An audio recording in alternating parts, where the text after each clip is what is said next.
There we go. Oh, there you go. There I am. Look, sorry, I didn't press a button, but hopefully you heard all that. Hi, David. So, yeah, we'll try and keep up with the comments, and we'll go through Brian May's sound and what he uses, some specific things. There's not actually a lot to Brian's rig, so it shouldn't take too long to go through it, but every component is kind of pretty crucial to getting the sound. So we'll go through that. Let's just have a quick look at comments. Benefits of Podgo over the HX Stomp. You kind of got to weigh up each of the odds. Podgo is a lot simpler. You don't get some of the bells and whistles that you get with HX Stomp. And yeah, it's kind of a different thing. So Jameson, go and check him out. Does Andy usually do these? Andy does some, and Nick does some, and Tony does some. And I'm doing one tonight. Not a Podgo question, but can I still run Boss or similar loop with my HD 400? Actually, yes, you can. And Doc is in the house. There he is, the fabulous Ross Belly. I don't know about fabulous, but we'll have a go. So yeah, we've got some product specialists, including the fabulous Doc Brown in the stream as well. So ask your questions. Your Skype lesson was great. Mine or Andy's? I've done a couple. It's okay. It's fine. I won't worry about it. So let's go through Brian's rig.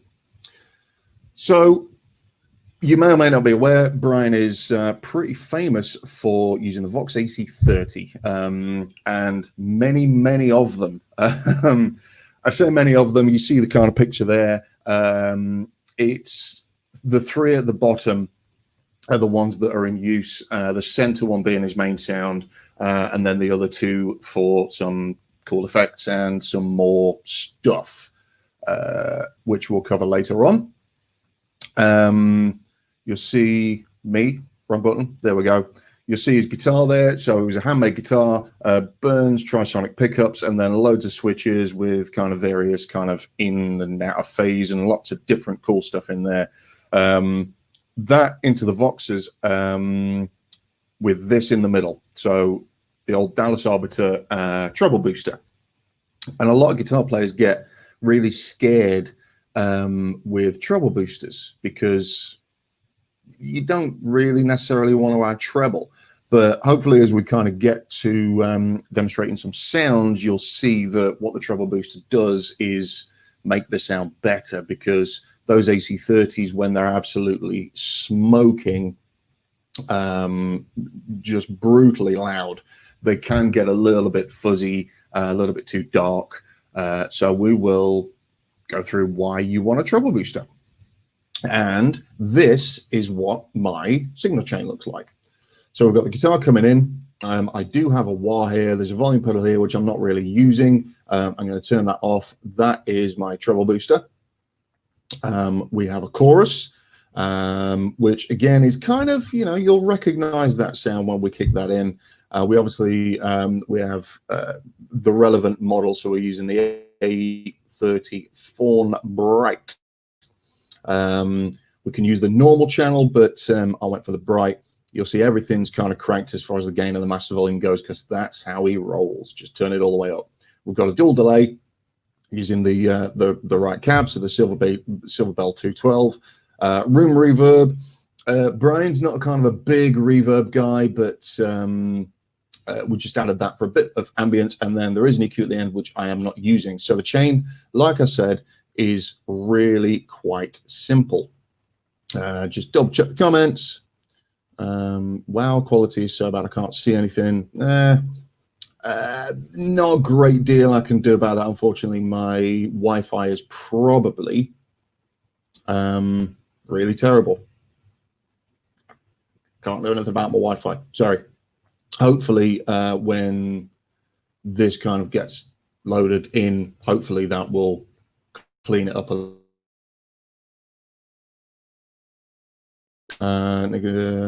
yeah, sorry about the image. Hopefully the sound is okay. The image I can't do a great deal about, unfortunately. So let us crack on regardless. So we're looking at the A30 Bright. So that on its own, I'm switching between a bunch of different screens here, so forgive me. But the amp on its own with a cab and a little bit of room reverb sounds like this.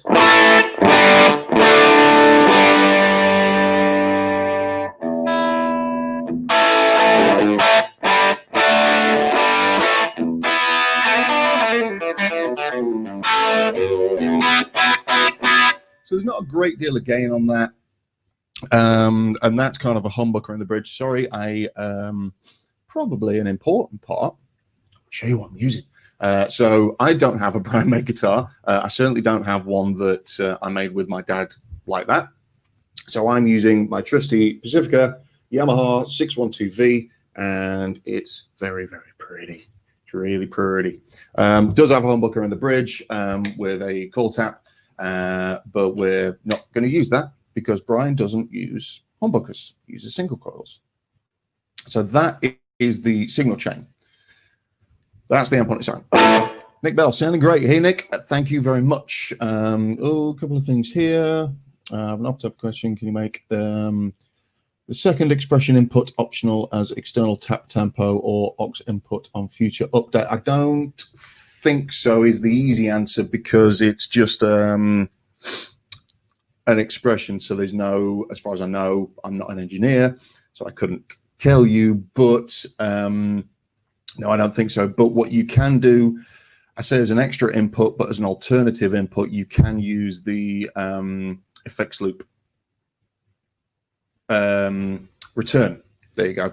So you could use the effects loop return as a separate input. So if you have an acoustic guitar or something and you just want to switch quickly, then you could do it like that. But no, I'm pretty sure you couldn't do that with a firmware.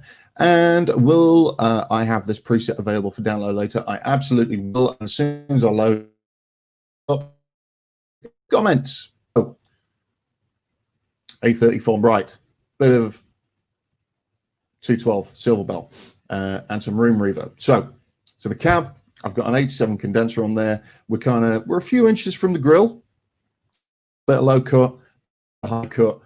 Crank the early reflections up because again, I want that kind of, I want that in the room, absolutely smoking hot amp. Other thing, too bad I broke. Maybe I'll hit the lotto. Hey, Tim, I hope you win the lotto. I really do. So that's the basic signal chain, and it sounds like that. Now, Brian's kind of favorite pickup configuration is the neck and the middle, and that will sound like that.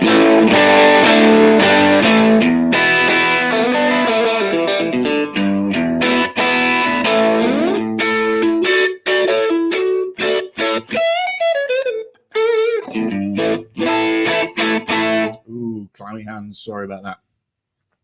What we're going to do now, we're going to add a very, very important part. We're going to add the treble booster, and you're going to instantly hear this is kind of a massive part of the tone.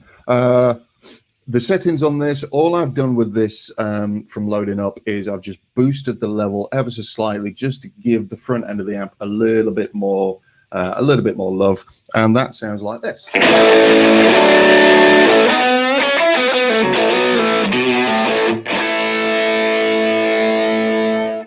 Here we're a lot closer already.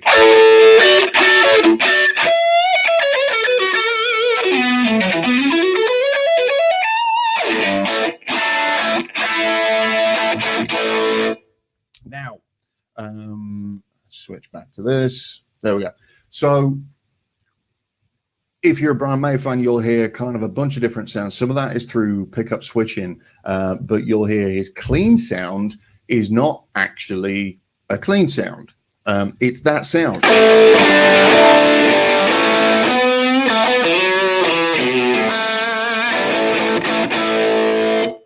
You might add the chorus to that.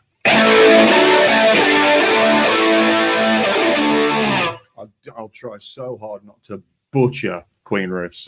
I'll apologize now, but I'm gonna have to play a couple. So that kind of cranked, gamey thing with the choruses, that kind of thing.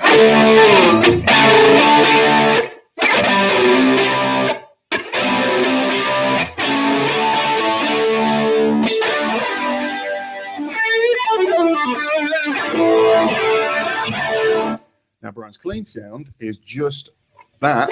The volume roll down. And there you go.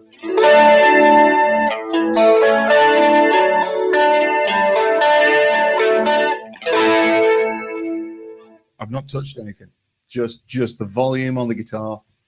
Turn down. Turn that back up.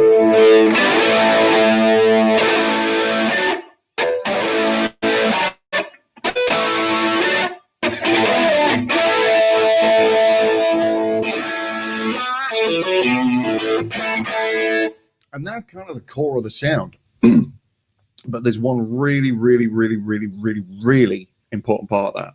And that's kind of there or thereabouts. You know, that's good enough for jazz, good enough for a covers band. You put that in a band context and you're going to be pretty close.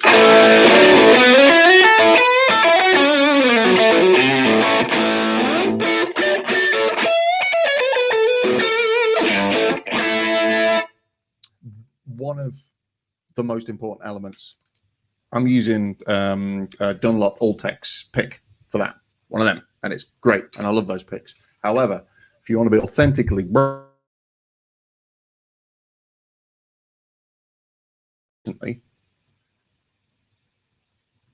that is an English sixpence.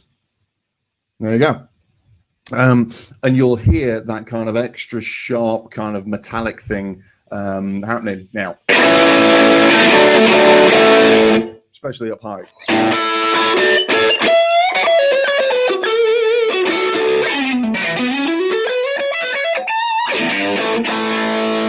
Put that chorus on, get your clean sound going.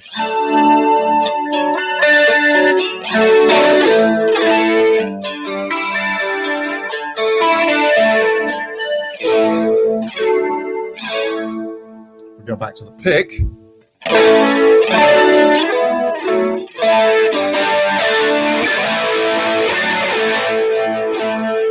Back to the sixpence.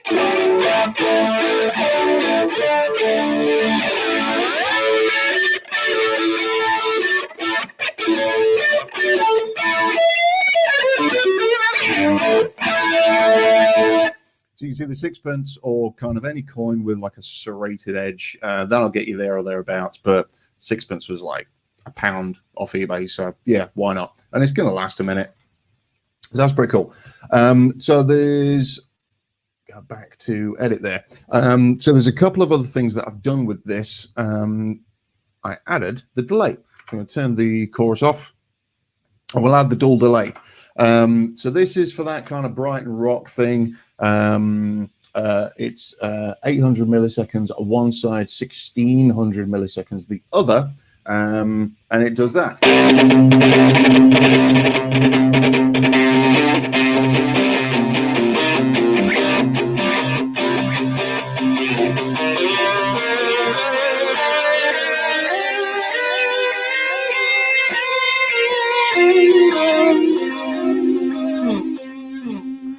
Man, that takes so much practice. John Cordy will tell you. Go check out John Cordy. He can't do this either.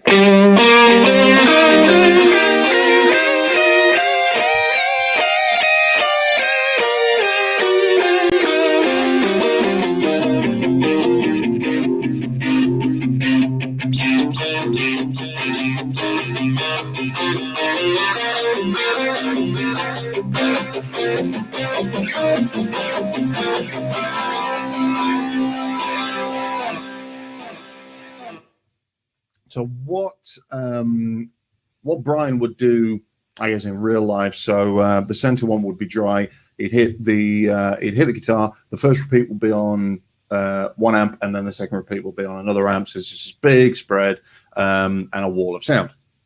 He does use a harmonizer as well for certain things, and that's cool as well. But I have run out of space on this one, so this is what we've got. So we can turn the delay off, and there's one other little thing that I added here, and that's the wah at the front. So there's a couple of sounds that Brian uses, and it's kind of very MIDI or middly, and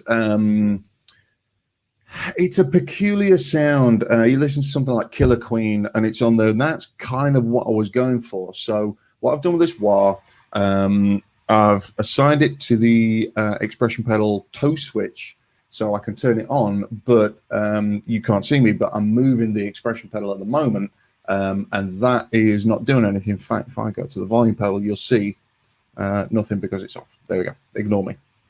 But I'm moving the expression pedal, promise you, and it's not actually changing the position. It's just a fixed while position, basically. So that kind of is going now for that kind of...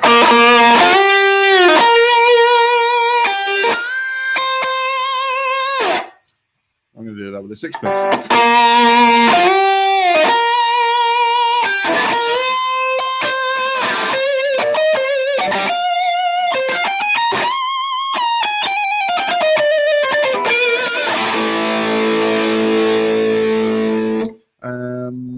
Another thing that you, yeah, that kind of...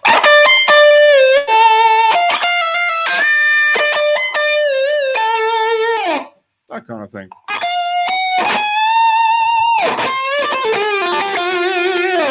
Should have learned the solo. I didn't. Apologies. So that's kind of another sound. So it's pretty simple. There's not a lot to it. A lot of it is volume control. The sixpence is important, but as long as you've got kind of an AC30 or a British Class A kind of amp model in there, that treble booster is really important because that's going to give you all those dynamics. And I think that's a really good one as well that shows off the HX modeling, how accurate that is. There's a you put a kind of a tube screamer style pedal in front of that and it just won't work the same. You know, it has to be kind of a treble booster. The original one was the Dallas Rangemaster. Brian later used Pete Cornish ones, and more recently I think it's Night Audio that he's using. But essentially the circuit is really simple and it's all the same, and it works a very certain way with the volume on the guitar, and makes that sound. Like I say, get a sixpence though, that's important. Let's have a quick scoot through the comments. Great, cheers. Cheers, Simon. Can't check your YouTube link, but I'll have a look at that later. Can I plug into a physical Ethernet connection? This is pretty useless. I can't, because I don't have an Ethernet cable long enough to switch to my router, which is all the way over there in another room. And my family's probably watching Netflix. Sorry. So hopefully the quality of this will be better when it's kind of loaded, but for now, apologies for the quality. That, like I said, there's not a great deal I can do about that. Hopefully the sound is coming through, and because I mean I'm not much to look at, and that's okay. But as long as the sound is there, that's the important thing. And hopefully you can kind of see when I add each element to that, the kind of Brian May tone starts to build up and become more recognizable. If we go back to just the amp on its, it's not there. You have that treble booster.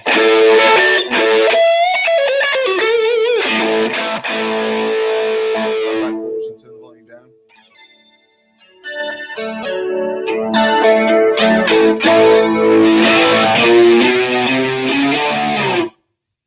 You know, you get all those elements, and pretty simple, basic sound, but awesome and absolutely legendary. And I hope I did it justice. I'll keep an eye on the comments. If you catch this after, throw a comment in, ask a question, and we'll try and get to it. That's about it. It's a fairly short one tonight. Thank you so much for tuning in. I hope everyone is safe and well, and that you stay safe and well. There's more of these coming up with the other guys as well. Some really cool subjects, some really cool tones. I will load this up onto customtone.com now and post a link for that in the comments section. So go and check it out, have a mess around, and let me know what you think. Thanks for watching, and see you again next time. Take care. Bye.